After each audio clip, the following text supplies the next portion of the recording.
Mes enfants que je laisse, que peut-être je ne reverrai plus. Qu'on leur dise que l'avenir du Congo est très beau. À mes enfants que je laisse, que peut-être je ne reverrai plus. Qu'on leur dise que l'avenir du Congo est très beau.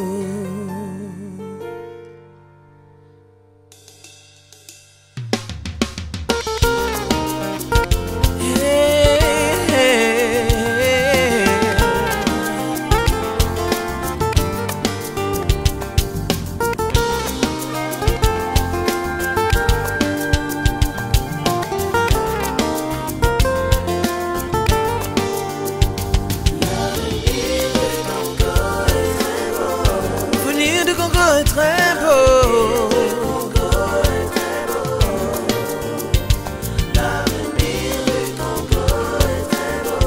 L'avenir du Congo est très beau. À mes enfants que je laisse, que peut-être je ne reverrai plus. Qu'on leur dise que l'avenir du Congo est très beau. En 2009, nous organisons des conférences devoir des mémoires. Et je crois que dans cette salle, c'est la deuxième fois. En 2010, nous avions traité le domaine de l'éducation avec des éminents orateurs, comme aujourd'hui. Parce que nous avons besoin d'un leadership responsable. Nous avons besoin des gens qui connaissent réellement la matière pour nous communiquer, afin que nous puissions développer notre pays, la RDC, développer l'Afrique. Avant de laisser la parole au premier intervenant, donc,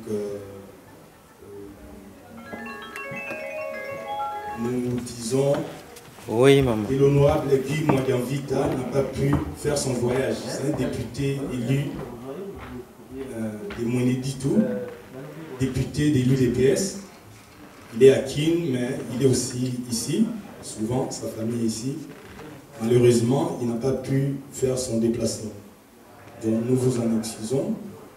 Donc voilà pourquoi c'est Kerwin Maïzo qui remplace Monsieur l'honorable. Donc je vais laisser la parole au premier intervenant qui est Kerwin. Et puis bonne conférence.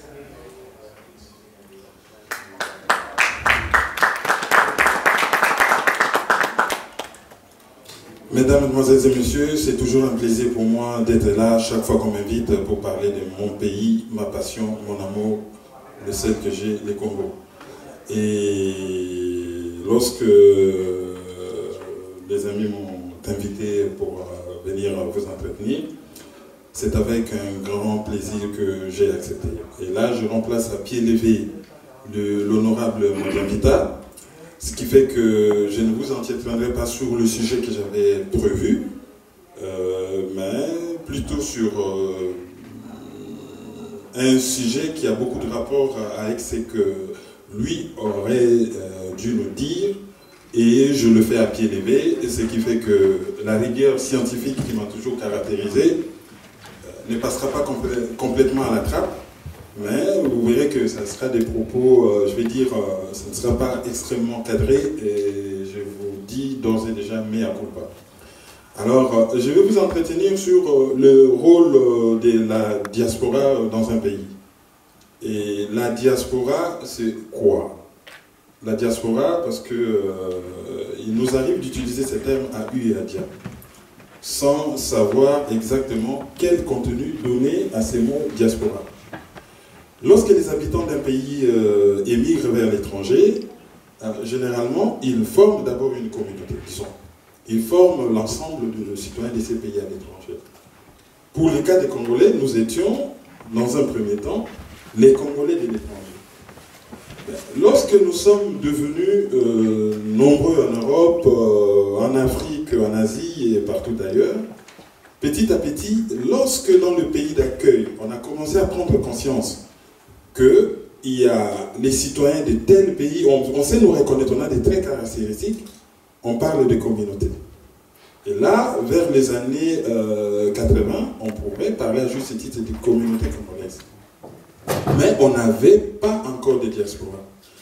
Qu'est-ce qui distingue une diaspora d'une communauté?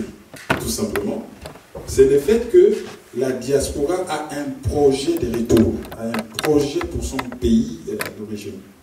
C'est ça le terme qui crée la différence entre une communauté, la communauté, je ne sais pas, mexicaine, la communauté congolaise, la communauté gabonaise et la diaspora gabonaise, la diaspora mexicaine, ainsi de suite. C'est que la diaspora a un projet de retour. C'est des gens qui sont conscients qu'ils ont quitté un pays pour raison X ou Y. Ils sont dans un autre pays où ils trouvent peut-être mieux et que demain, tout ce qu'ils auront amassé sur le plan culturel, sur le plan matériel ou sur tout autre plan, servira à la terre-mère. Et c'est ce qui fait qu'on peut parler de diaspora. Alors, pour nous autres Congolais, on a eu, il y a quelques années, une communauté, bien que communauté soit un terme, je dirais, légèrement abusif, jusqu'à ce que on a commencé à démontrer que nous, qu'on disait des danseurs, des gens qui n'aiment pas les études, des gens qui n'aiment pas leur pays, nous avons commencé à montrer dans nos pays de résidence que nous aimons notre pays. On a commencé à parler de diaspora, bien qu'il y a quelques personnes dans des cercles intellectuels qui ne reconnaissent pas encore le mot diaspora à l'ensemble des Congolais qui vivent à l'étranger. Ça, c'était d'abord la première précision que je devais faire. La deuxième précision, c'est que nous qui vivons en Europe, aux États-Unis, au Canada, généralement en Occident, nous avons ce défaut de penser que la diaspora, c'est nous. La diaspora, ce n'est pas que nous. La diaspora, c'est l'ensemble des Congolais qui sont à l'extérieur et qui pensent à leur pays. Autrement dit, ceux qui sont à Brazzaville font partie de la diaspora. Ceux qui sont au Bénin font partie de la diaspora. Ceux qui sont en Zambie, même si c'est en Dola, à quelques kilomètres de Kassovalessa, font partie de la diaspora. Si vous êtes à Pointe-Noire, même si c'est à côté des Matadi ou des Mwanda, vous faites partie de la diaspora. Donc, la diaspora congolaise, c'est l'ensemble des Congolais qui sont en dehors du Congo, dans le monde et qui pensent à leur pays. Alors, vous expliquez le processus sociologique qui a fait que cette diaspora naisse n'est pas l'objet de mon propos.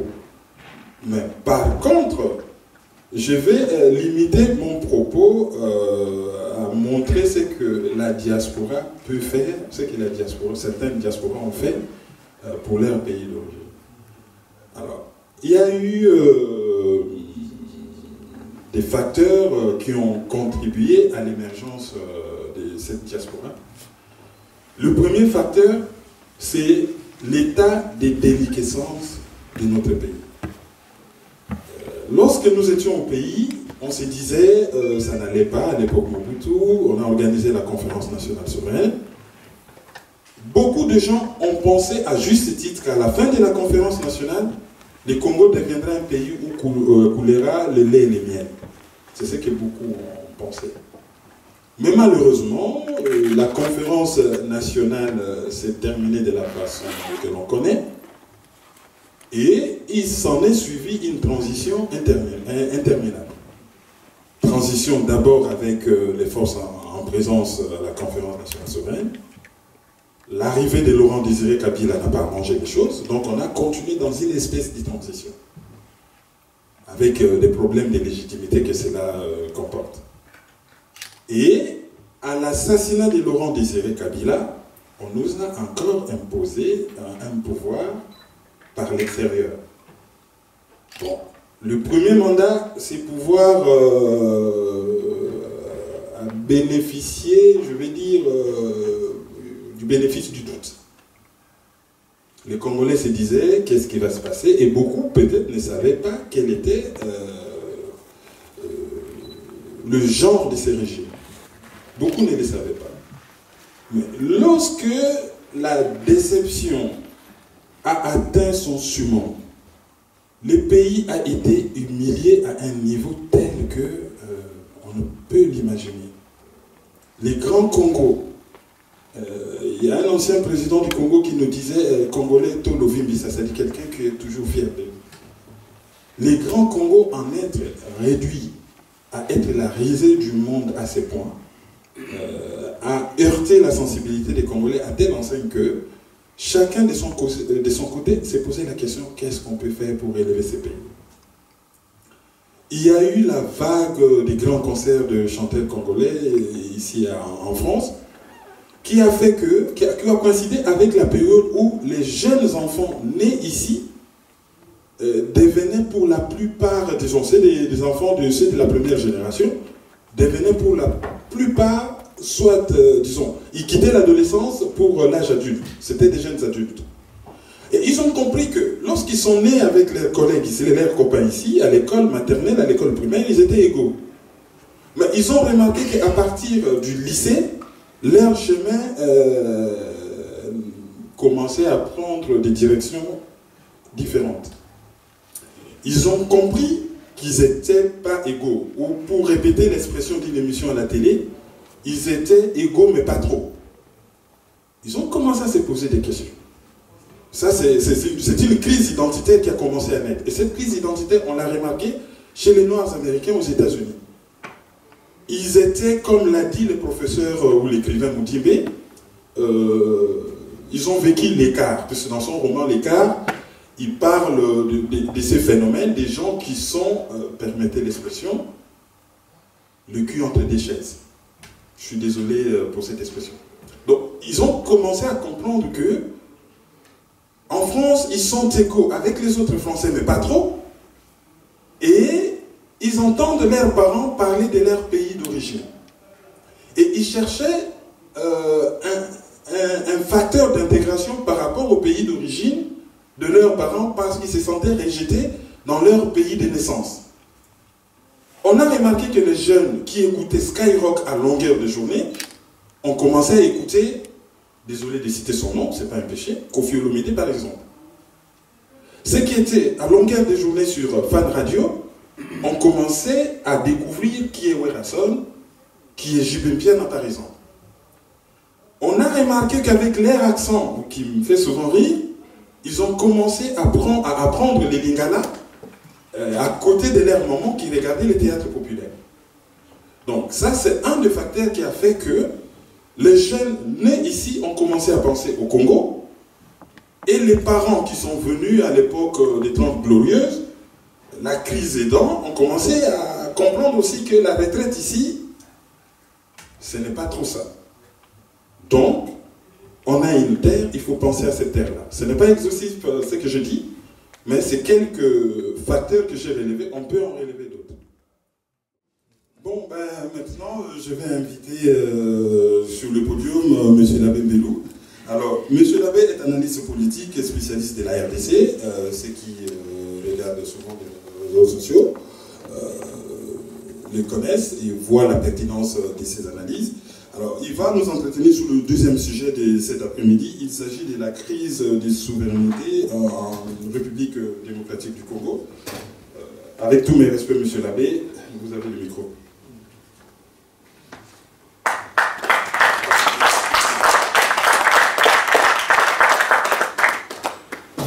Merci de la parole.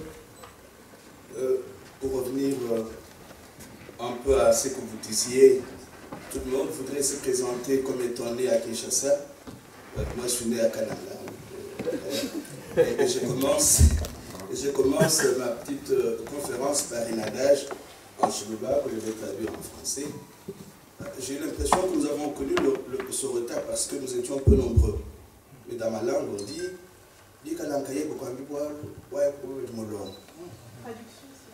la traduction, c'est que d'abord la traduction littéraire,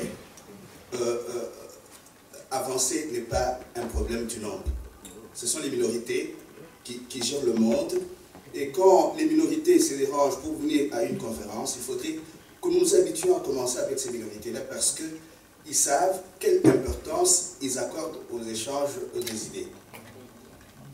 Ma conférence va être une petite remise en question de celle que nous venons d'écouter, dans la mesure où le précédent orateur m'a semblé me donner l'impression que le Congo est un pays souverain et que nous, diaspora, nous pouvons facilement aller chez nous, investir et avoir des résultats positifs comme si de rien n'était. Non.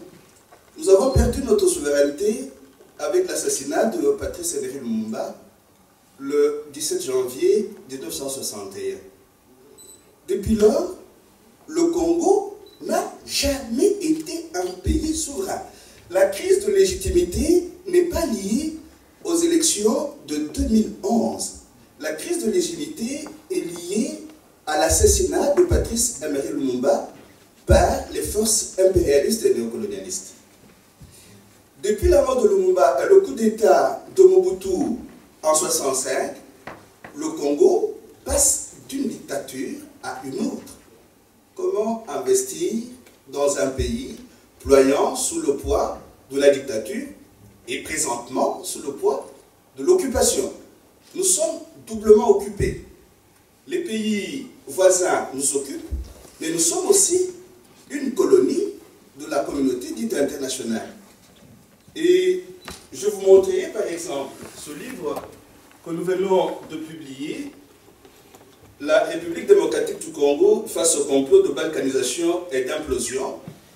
Vous lisez l'un des chapitres écrits par M. Kabongo Malo. Vous vous rendez compte par exemple que tous nos ministères sont infiltrés de l'intérieur. C'est-à-dire, il n'y a pas que l'armée qui a les compatriotes africains voisins, mais dans nos ministères aujourd'hui, vous rencontrez des agents de la France, des États-Unis, de l'Angleterre, et c'est ce que Kabongo Malo appelle dans son article l'agencification de nos ministères. Comment pouvez-vous aider un pays à se développer avec des agents de l'extérieur à l'intérieur? Ça devient compliqué. Donc, pour revenir à la crise de la légitimité, elle date de l'assassinat de Patrice Emery Lumumba, un ministre élu au suffrage universel dans un contexte très difficile. Les colons avaient pronostiqué que dans ce contexte-là, les nationalistes, c'est-à-dire les patriotes, parce que souvent on fait une confusion entre le nationalisme tel qu'il est conçu ici et tel qu'il était conçu à ce moment-là, ou tel que nous l'entendons. Nous n'entendons pas par nationalisme l'extrême droite, nous entendons par nationalisme l'amour de la nation, nous entendons par nationalisme le patriotisme. Mais pourquoi est-ce que ce monsieur est assassiné? Vous savez, vous connaissez l'histoire, je vais revenir sur un élément simple. Dans une conférence à Ibadan, en 1959, Lumumba dit entre autres ceci: cet espace qu'on appelle continent congolais nous appartient. Le Seigneur nous a donné cet espace. C'est nous qui en sommes les maîtres.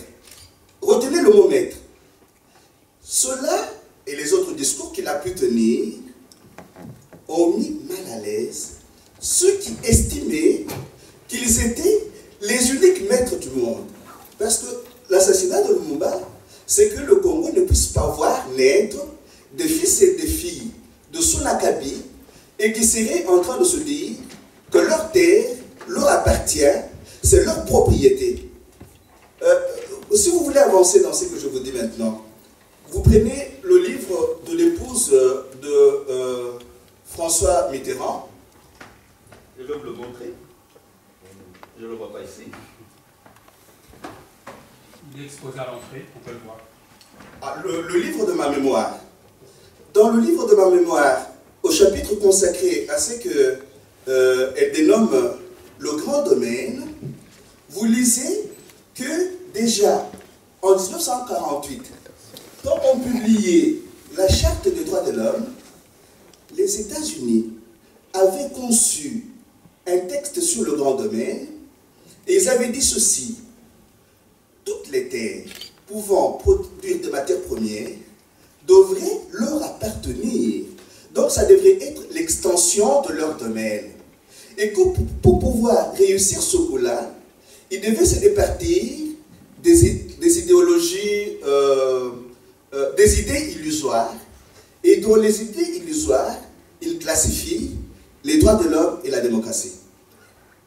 Maître, disqualification des droits de l'homme et de la démocratie depuis les années 40. Retenez cela. Parce que quand vous prenez maintenant, déjà en 2011, ce livre de Peter Dale Scott, La route vers le nouveau désordre mondial, vous trouvez les mêmes théories que celles qui avaient été déjà développées en 1940. Pourquoi est-ce qu'il y a des guerres? C'est parce que le grand domaine veut s'étendre à tout jamais. Mais dans notre temps, de quoi Lumumba est-il tombé victime? Il est tombé victime de l'hégémonie culturelle occidentale. Comme vous et moi, nous répétons à longueur de journée des théories sur le respect des droits de l'homme, la démocratie, alors que n'y croient pas du tout. Et il y a un article auquel je peux vous renvoyer et qui le dit simplement. C'est l'article de Guillaume de Rovy. Vous le trouvez sur le site du François. Il est intitulé « Le gâchis a fait un rêve ».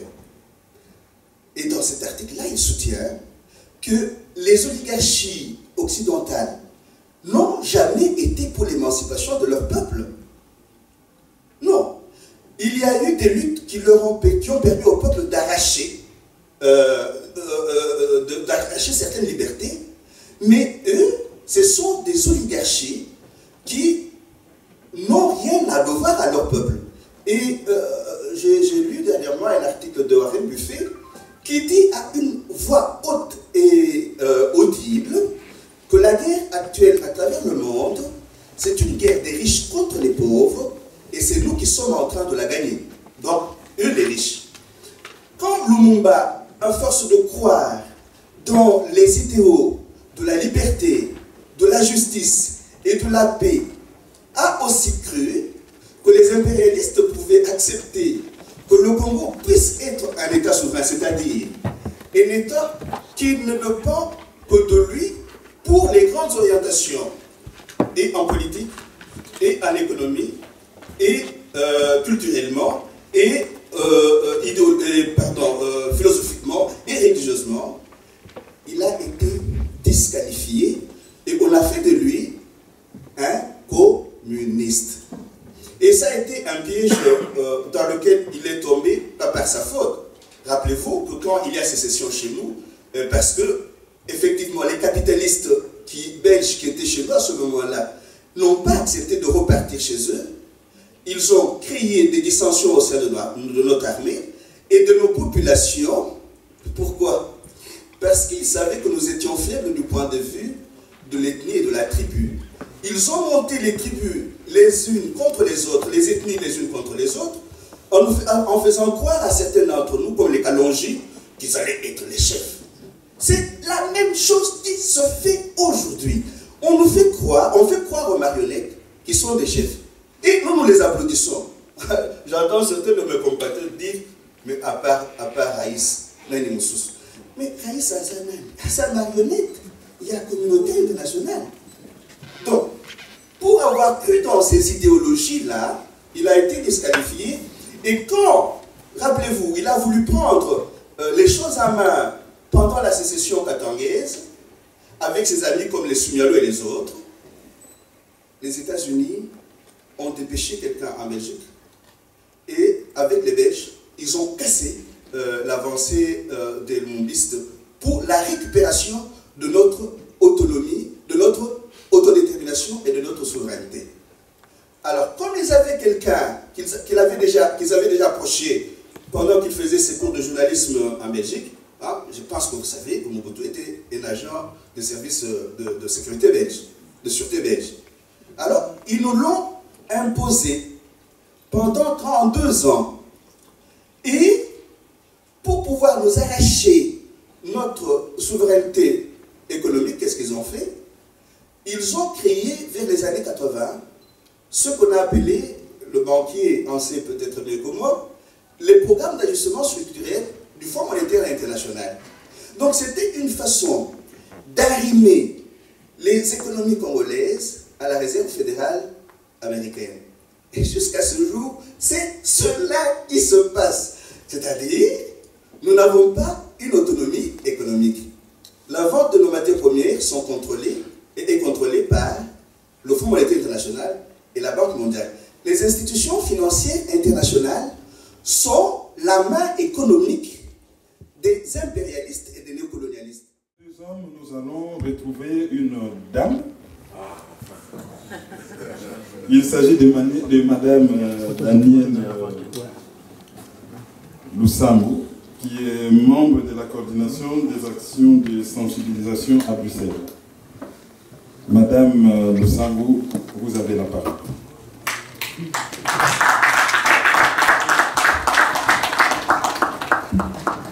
Bonjour à tous. Voilà, moi je suis Danielle Lusambo, je suis une patriote congolaise. Voilà, je suis invitée donc, par les organisateurs, les médias qui m'ont invité à venir partager avec vous donc ces moments. Et je suis très heureuse d'être là parce que je pense que lorsqu'il s'agit du Congo, nous devons tous être là. Et malheureusement, je vois que la salle est à moitié vide. Et pourtant, je crois à moitié, ouais. Et je comprends que les gens sont assez découragés, je crois, par ce qui se passe dans notre pays. Voilà, donc je suis très heureuse d'être là, comme je disais. Je vais essayer donc de partager avec vous mon témoignage sur ce qui s'est passé donc, pendant la période électorale. Pourquoi nous devons nous battre, pourquoi nous devons continuer à nous battre pour la libération de notre peuple. Et donc, malheureusement, j'avais une vidéo, mais il y a eu un problème technique. J'aurais voulu qu'on puisse d'abord se remémorer les événements donc, qui se sont passés pendant la période électorale. Et ensuite, donner mon témoignage, mais vu qu'il y a eu un problème technique, donc ça ne serait pas possible. Mais bon, voilà, moi je voudrais vraiment qu'on essaye de réfléchir, de parler sur le combat que nous menons. Ce combat qui est aujourd'hui, qui a atteint donc, le stade à lequel nous vivons aujourd'hui. Je constate amèrement qu'il y a beaucoup des choses qui se passent dans notre communauté qui est due, je pense, personnellement, par le fait que il y a un manque de constance dans le combat que nous menons. Nous ne savons pas vraiment pourquoi nous battons et nos objectifs ne sont pas tous les mêmes. Alors, aujourd'hui, nous sommes face à un problème qui est la vérité des urnes. La vérité des urnes qui aujourd'hui dérange, qui divise, mais qui est la vérité des urnes. Nous avons vécu donc ces moments.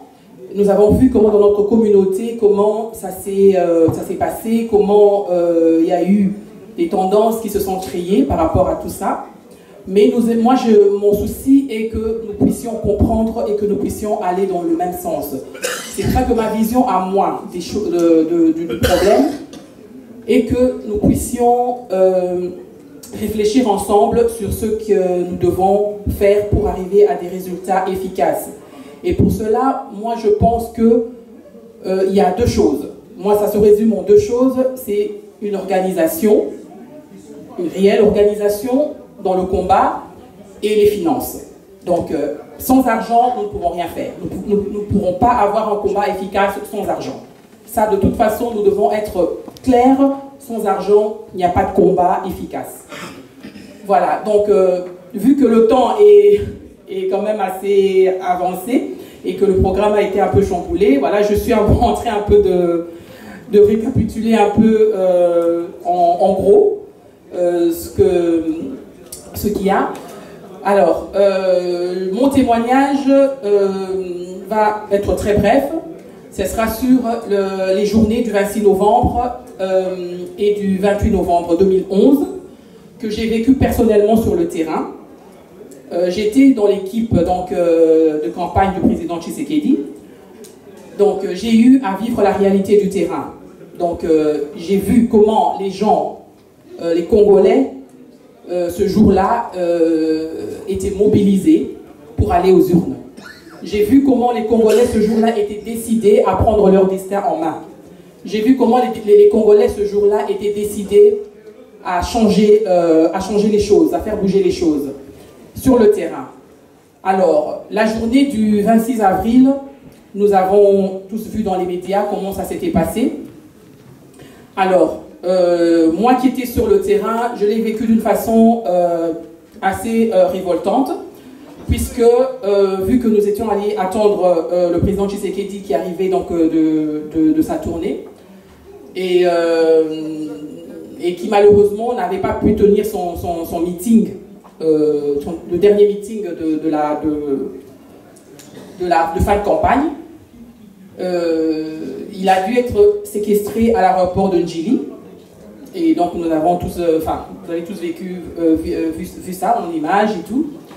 Alors, moi personnellement, ce que j'avais vécu ce jour-là était quand même assez particulier parce que c'était quand même quelque chose de nouveau, puisque j'avais en face de moi, je voyais une armée, des hommes, des milices, quoi, qui étaient là, déterminés en tout cas à empêcher tout rassemblement, tout ce qui, en tout cas, qui devait aller dans le sens d'une démocratie.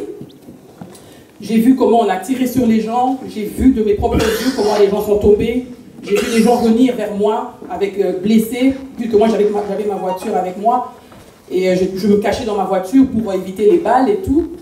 Et il y avait des gens qui venaient, qui m'ont entouré, qui se sont jetés sur ma voiture en disant que oui, il faut faire quelque chose pour nous, on ne peut pas nous laisser comme ça. Et j'étais là, impuissante, il y avait plein de blessés et j'étais obligée de faire quelque chose pour qu'on puisse sauver ces personnes-là. À ce moment-là, j'ai même dû être obligée de laisser ma voiture pour aller déposer les blessés dans les différents hôpitaux du coin. Alors, lors de la séquestration donc, que nous avons vécue avec le président Tshisekedi qui est arrivé, nous étions face, ce qui m'avait quand même assez frappé ce jour-là, c'était, il y avait en fait deux milices. Il y avait une milice armée, qui est la milice proche du président Kabila, qu'on appelle les Banamura, et la milice congolaise, enfin de notre armée régulière. Et ce qui m'avait frappé, c'est que notre armée n'était pas, nos militaires n'étaient pas armés. Mais par contre, les Banamura, donc la milice de Kabila, étaient armés.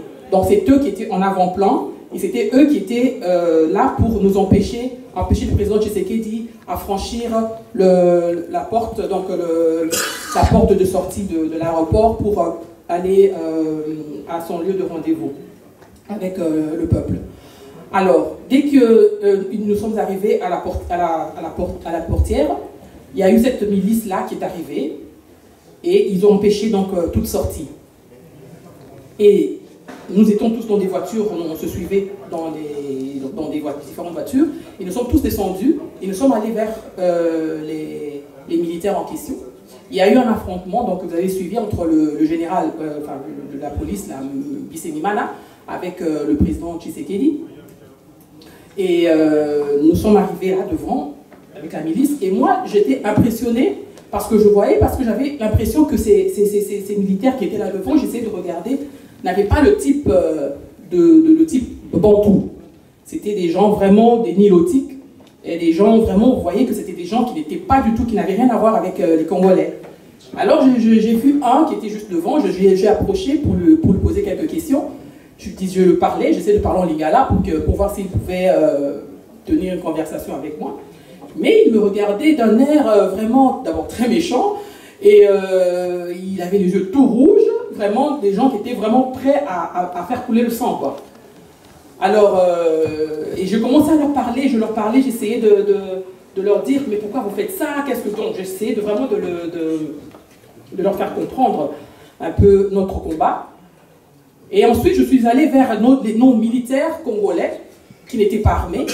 Et je leur disais, mais vous voyez que les autres là sont armés, et vous, qui devraient normalement être là pour la population, vous n'êtes même pas armés, vous devrez vous révolter, vous devrez faire quelque chose, vous ne pouvez pas rester comme ça, regardez comment on est en train de vous utiliser pour faire le sale boulot et tout ça.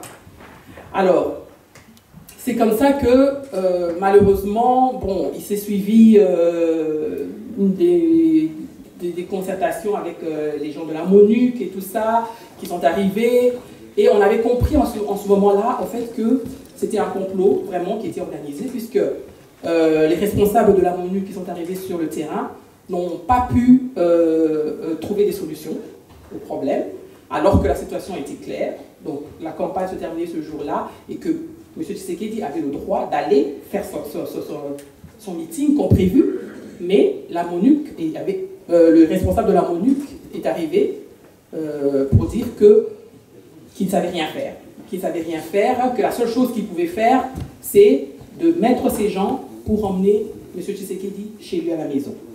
C'est la seule chose qu'il pouvait faire.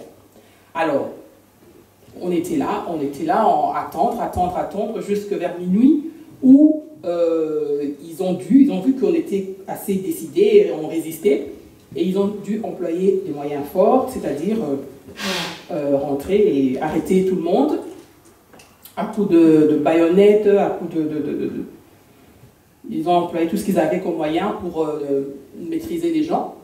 Et moi, j'avais eu vraiment, ce jour-là, j'avais vraiment de la chance parce qu'ils m'ont arrêté et ils partaient avec moi. Et c'est parmi ces militaires-là, je pense qu'il y avait sûrement certains avec qui j'avais peut-être dû parler ou quoi, qui ont demandé qu'on me relâche. Et c'est là que j'ai vraiment eu la vie sauve et je me suis enfuie. Et plus loin, j'ai vu la voiture d'un membre enfin, avec qui on était. Et je suis rentrée dans la voiture pour me protéger. Donc voilà un peu en gros ce qui s'est passé dans cette journée-là du 26 avril, et du 26 novembre. Et le 28 novembre, qui était la date même des élections, nous nous sommes réveillés donc très tôt le matin pour aller faire le tour des bureaux de vote pour voir un peu comment ça se passait, vu que bon, moi je ne pouvais pas voter, vu que je ne m'étais pas enrôlée, donc je ne pouvais pas voter, mais on est allé quand même pour voir un peu comment ça se passait. Et nous avons vu que les Congolais ce jour-là étaient réveillés, il pleuvait terriblement ce jour-là, et malgré la pluie, les gens étaient dans les rues, dans les bureaux de vote pour aller voter. Et nous étions là et nous voyons comment les gens qui allaient, qui rentraient, c'était le même mot, c'était le même... comment dire, ils avaient le même détermination, c'était donc voter pour le président, le candidat numéro 11. Alors, nous avons fait le tour et circulé un peu dans la ville et nous avons vu comment ce jour-là, les gens étaient décidés à changer les choses. Mais malheureusement, ça s'est passé comme nous avons assisté.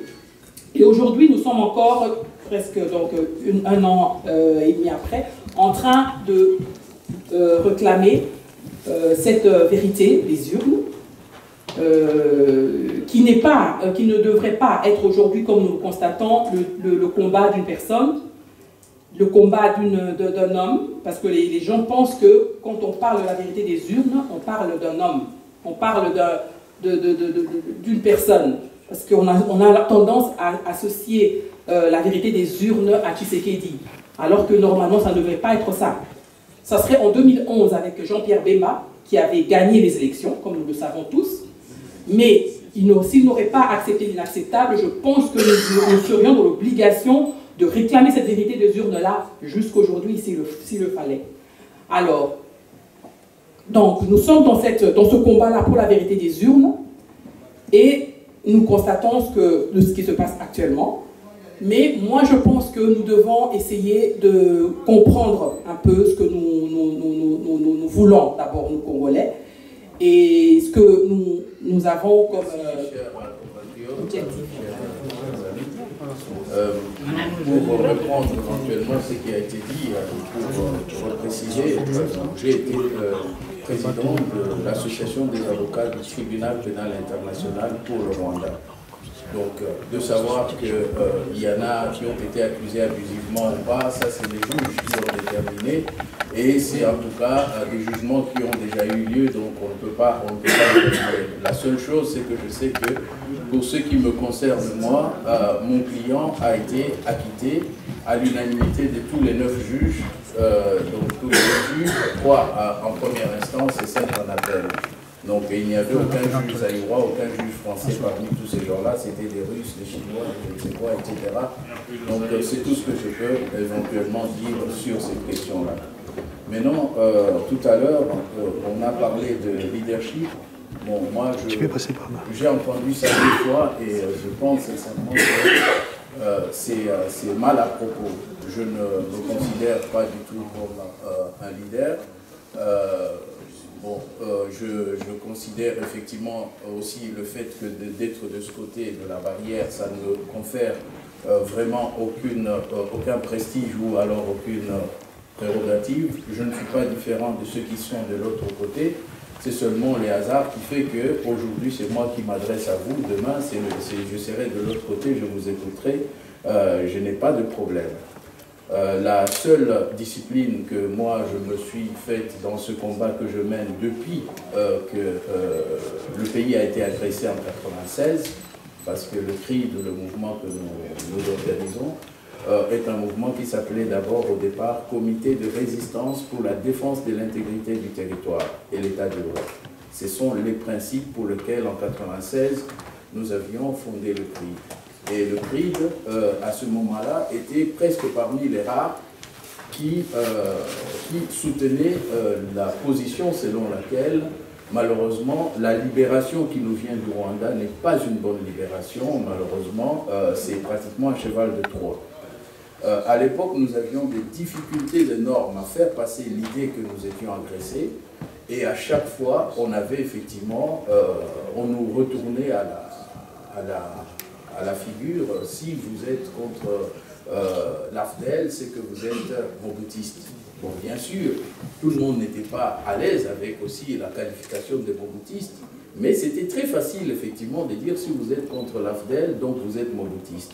Donc il ne fallait pas parler d'agression. C'est là le vrai problème. Nous avons continué à parler d'agression, et jusqu'au bout d'ailleurs, parce que même après, quand Kabila est arrivé au pouvoir, nous avions décidé de rester zaïrois dans nos discours. Bon, c'est un peu une façon pour nous de résister. Mais à la fin, il fallait se résigner. Le peuple avait pratiquement adopté ces messies. Et donc, comme le peuple, c'est le souverain, bon, on s'est résigné. Mais on s'est rabattu sur d'autres amours. Les gens qui veulent vraiment que cette vérité-là qu'il y a derrière l'arrivée de l'AFDEL se maintienne, cette flamme-là continue éventuellement à brûler comme pratiquement la flamme au monument du soldat inconnu. Alors, bien sûr, c'était un discours qui était minoritaire à un certain moment, surtout en pleine période du kabylisme. Bon, mais seulement nous avons eu la chance de voir des gens qui sont venus, et là où moi je peux dire que je peux avoir une fierté, c'est que l'orateur que vous allez avoir,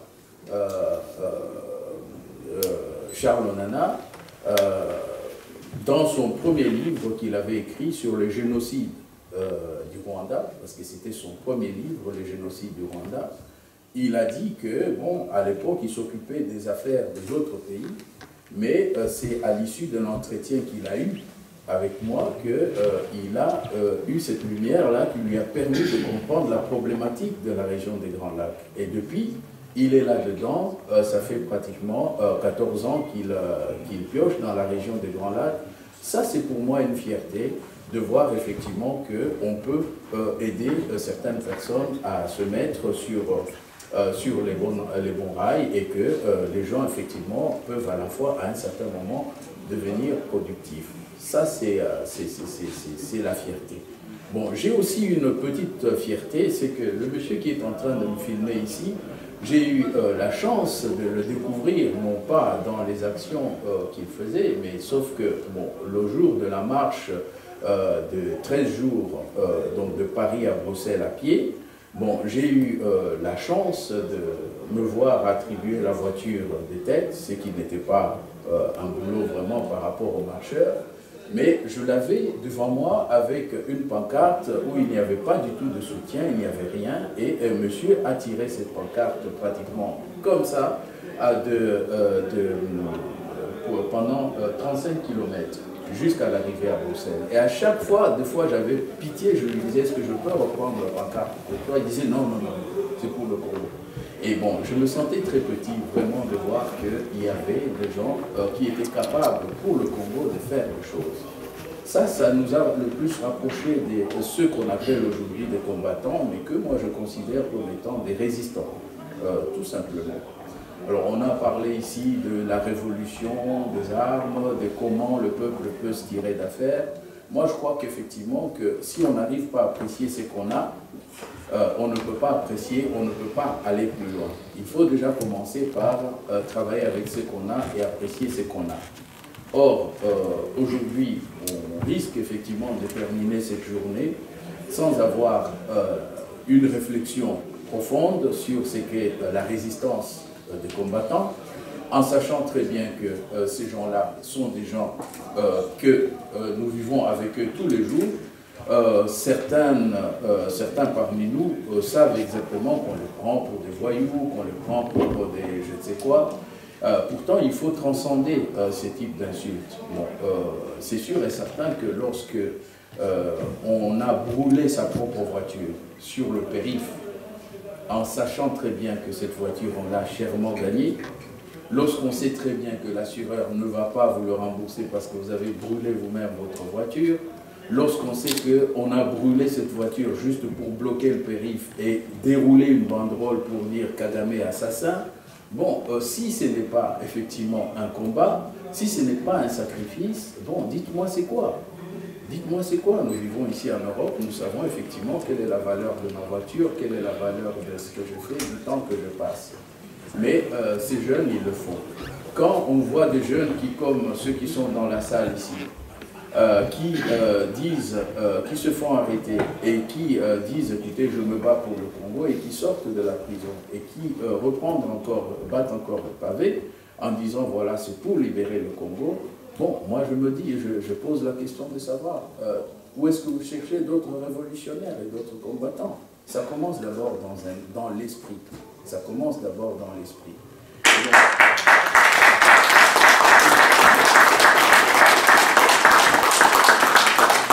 Et donc, aujourd'hui, on se retrouve avec pratiquement un noyau qu'on le veuille ou pas, constitue la troisième force du Congo. Il y a la majorité présidentielle, ils ont le pouvoir, ils ont le pognon, ils ont les armes. Il y a l'opposition, ils ont leurs convictions, ils n'ont pas le pouvoir, ils n'ont pas le pognon.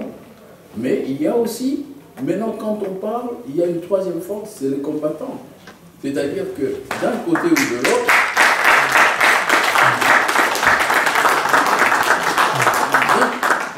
ou de l'autre, bon, les gars de l'opposition, quand ils veulent voyager maintenant en Occident, ils se disent, est-ce que le combattant va peut-être engager?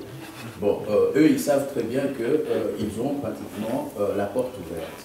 Mais les gens du pouvoir, aujourd'hui, ils n'osent pas, ils n'osent plus venir brûler cet argent qu'ils ont pillé, et l'argent du peuple, ils n'osent plus venir le brûler ici. Il fut un temps où, quand on parlait de cette fameuse diaspora ancienne, où effectivement, à chaque fois qu'il y avait un homme politique qui arrivait, bon, il s'attendait à voir 10 universitaires porteurs de mallettes, bon, petit n'a coupé sorboyé, petit n'a coupé sorboyé. Aujourd'hui, ils sont là en train de se poser la question de savoir est-ce qu'on me laissera au moins la possibilité de sortir de l'aéroport. Bon, si ça, ce n'est pas un pouvoir, dites-moi c'est quoi? En tout cas, pour moi, c'est le troisième pouvoir. Bien. Et moi, au niveau de notre démarche politique, bon, on s'est dit qu'il faut peut-être effectivement apporter chacun de la place qui est la sienne, qu'il apporte ce qu'il peut apporter, même si c'est un film. parce que cette personne-là, qui, comme Roland Ménard, que j'adore, parce que, bon, en fait, je ne l'adore pas pour autre chose, il a une belle barbe blanche, mais c'est pas ça pour ça, mais je l'adore parce que j'avais vu le jour où Kagame était ici, et qu'il s'était introduit au Cap, j'ai vu la façon dont les gardes-corps de Kagame l'ont pratiquement chassé des Caps, en plein territoire français, où il était pratiquement éjecté comme un chien, et même au moment où justement son dos frappait le sol, parce qu'on l'a pratiquement balancé dehors, au moment où son dos frappait le sol, il a dit « Kagame assassin ». C'est ce qu'il a crié. Moi, j'étais témoin, j'ai vu.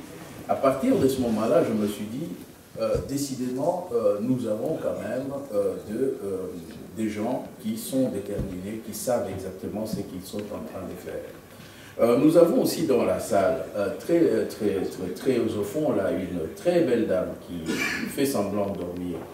Mais en fait, elle a fait 13 jours de marche, Paris-Bruxelles, plus que pratiquement tous les hommes réunis de Paris. En tout cas, le seul homme qui a pu éventuellement rivaliser avec Nicole, qui est là, c'est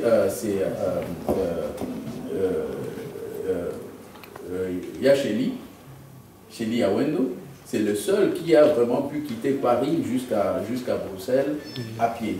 Et ça, sincèrement, ça laisse réfléchir. Mais ce n'était pas tout.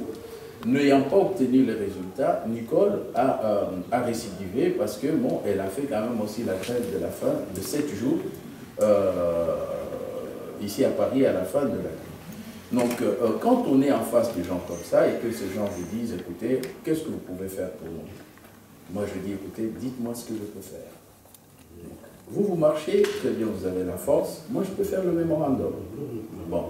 C'est ce que... Bon téléphone. C'est ce que j'avais fait.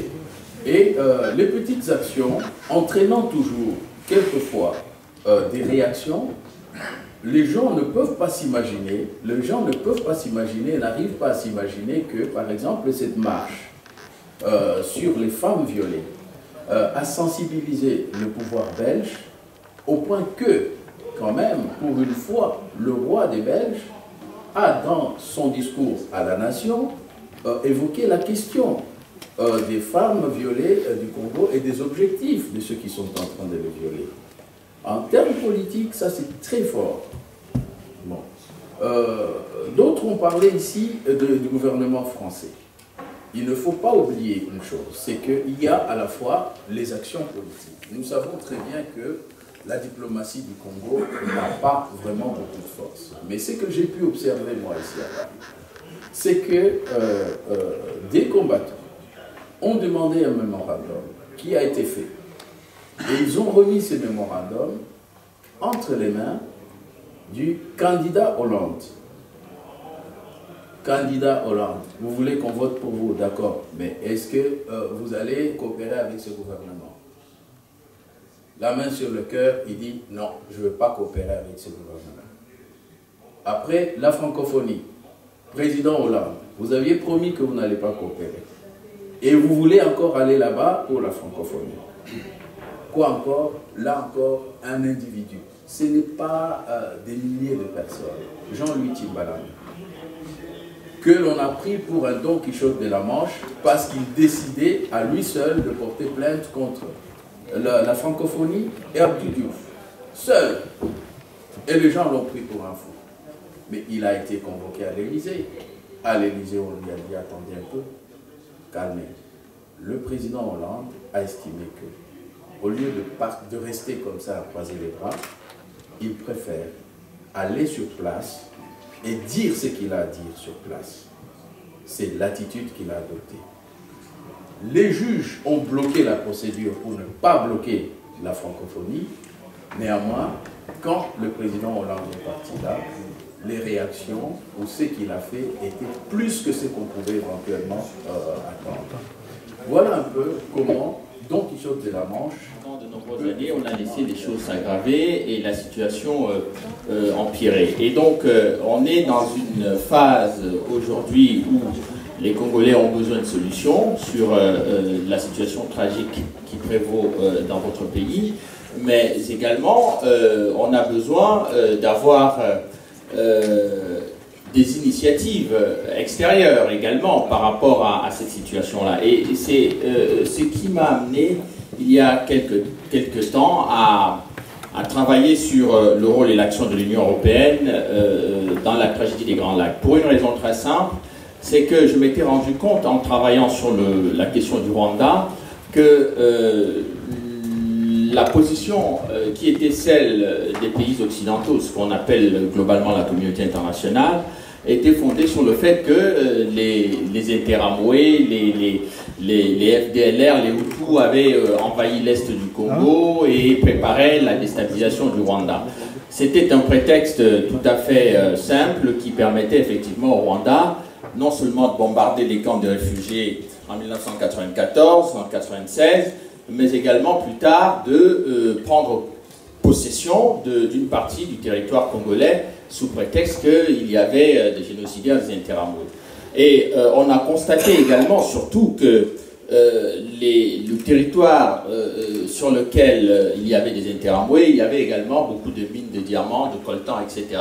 Donc c'était très agréable d'occuper ces parcelles de territoire pour poursuivre ou pour chasser des gens que généralement on côtoyait ou qu'on ne voyait pas.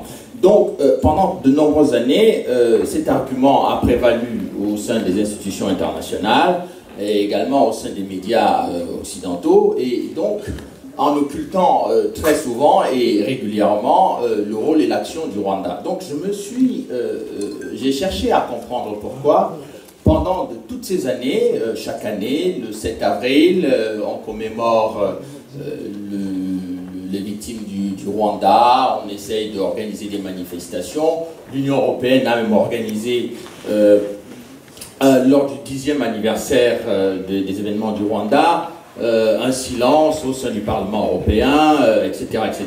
Bon, même la traite négrière n'a pas encore eu droit à ce type de situation. Donc j'ai pensé qu'il fallait quand même essayer de comprendre pourquoi l'Union européenne, qui est le centre important d'information sur ce qui se passe dans la région des Grands Lacs et en Afrique de manière générale, comment cette institution prestigieuse, respectable, pouvait avoir une position très ambiguë et je dirais même très erronée sur la façon dont les choses se déroulent là-bas. Et surtout, je me suis rendu compte que les centres de recherche, les universitaires, des professeurs réputés, lorsqu'il fallait débattre de la question des Grands Lacs, eh bien, on avait l'impression qu'ils perdaient tous leur rationalité et le sens de la rigueur scientifique. Cette position et cette attitude m'a beaucoup surpris et j'ai donc décidé d'essayer de comprendre. Et pour comprendre, je suis allé voir dans l'arrière-cour de l'Union européenne. Qu'est-ce que j'appelle l'arrière-cour? C'est-à-dire l'ensemble des rapports qui étaient faits par les experts européens, les rapports qui étaient faits par les responsables, les hauts représentants de l'Union européenne, que ce soit M. Adoayelo, qui était le représentant spécial de l'Union européenne, M. Xavier Solana, qui était le haut représentant de l'Union européenne, le diplomate en chef de l'Union européenne, mais aussi des gens comme Louis Michel, qui ont été commissaires européens, etc., pendant toutes ces années. Et j'ai surtout bénéficié de documents très importants du Conseil des ministres, dont la plupart des documents confidentiels du Conseil des ministres de l'Union européenne, et beaucoup d'autres documents qui venaient des services de renseignement de l'Union européenne. Donc, une très abondante documentation. Je ne parle pas des confidences qui m'ont été faites ici et là par un certain nombre de diplomates de la maison. Donc, muni de toutes ces munitions, j'ai décidé quand même de mettre ces informations à la disposition du public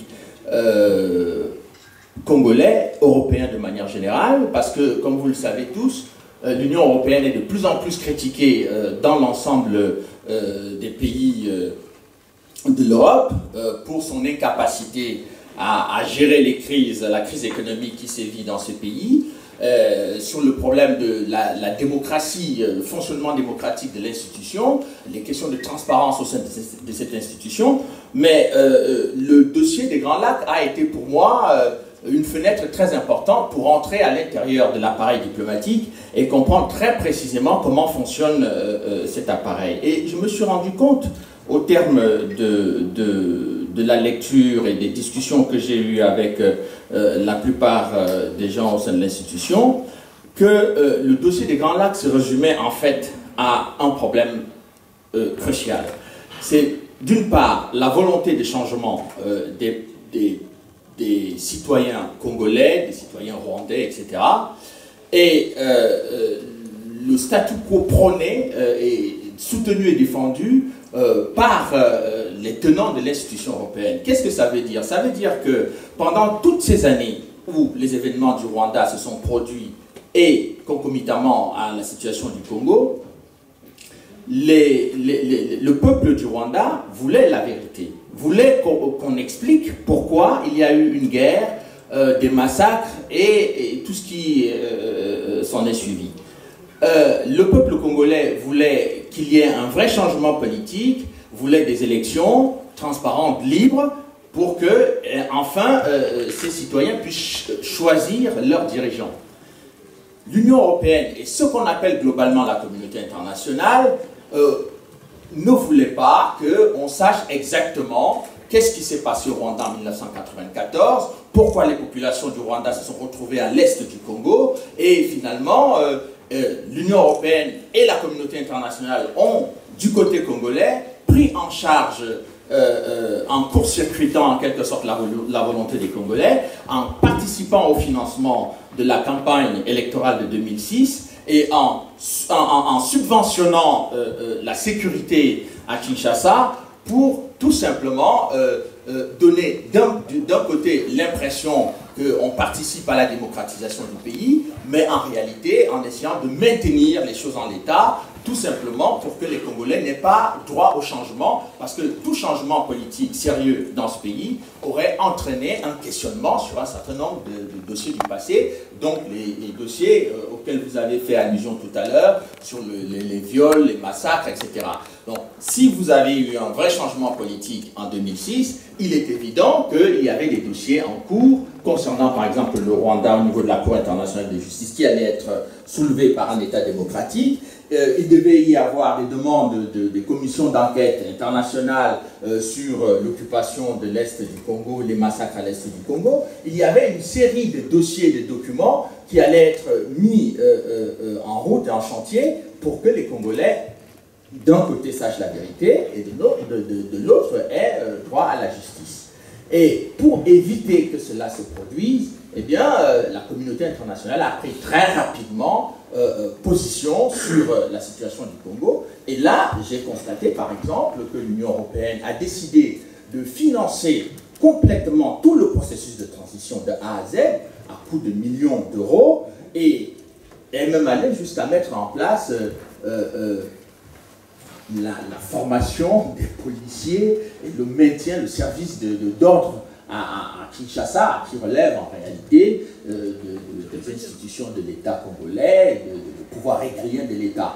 Donc l'Union européenne s'est quasiment substituée pendant toute la période de transition aux autorités congolaises, puisque la demande avait été faite par le président Kabila à M. Xavier Solana, qui a donné son accord, et la Commission a décaissé de l'argent pour pouvoir mettre ça en place. Et dans les rapports de l'Union européenne, j'ai constaté qu'il y avait une seule préoccupation, par exemple, sur la sécurité par rapport aux élections.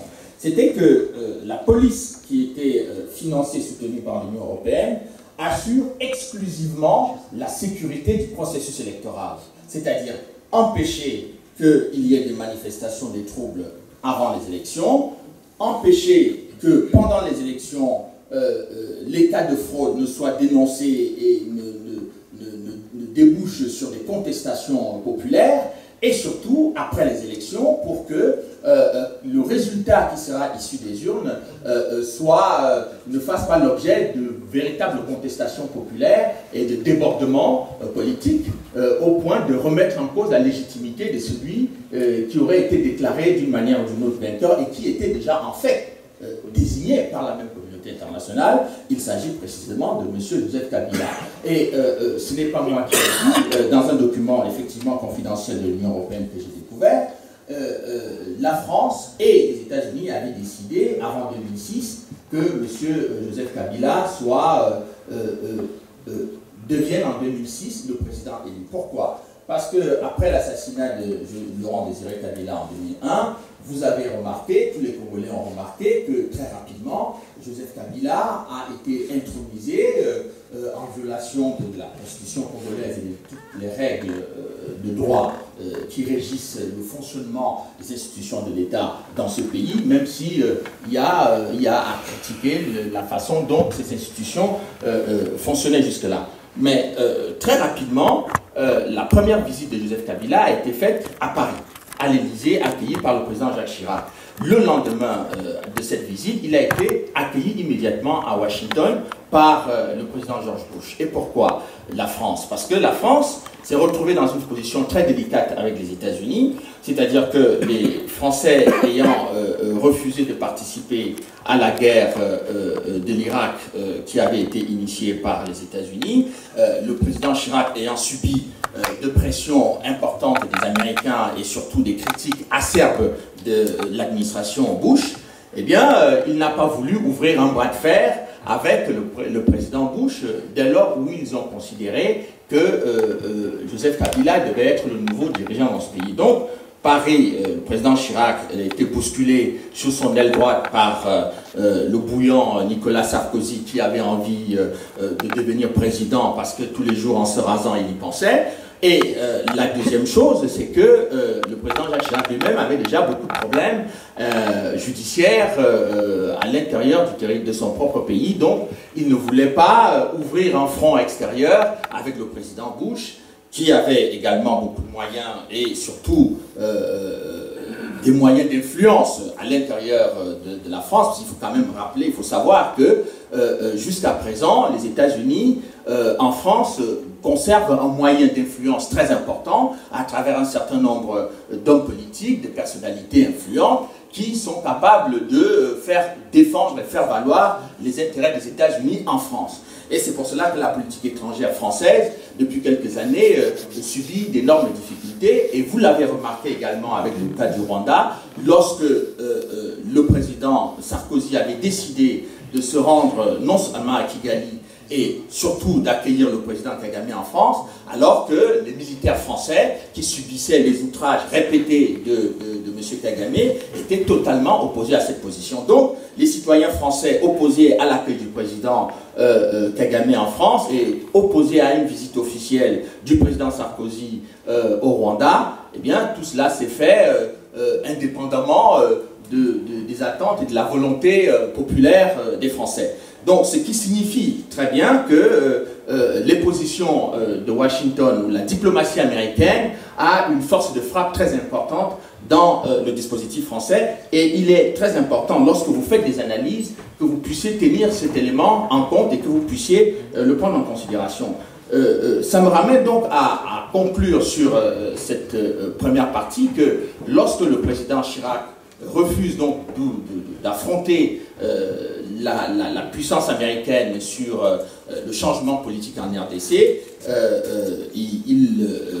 la France se soumet, malgré les accusations permanentes de Kagame, malgré l'arrogance du président rwandais sur la France, le président Chirac cède à la pression américaine en 2006 en laissant M. Joseph Kabila. Venir de Congo est très beau.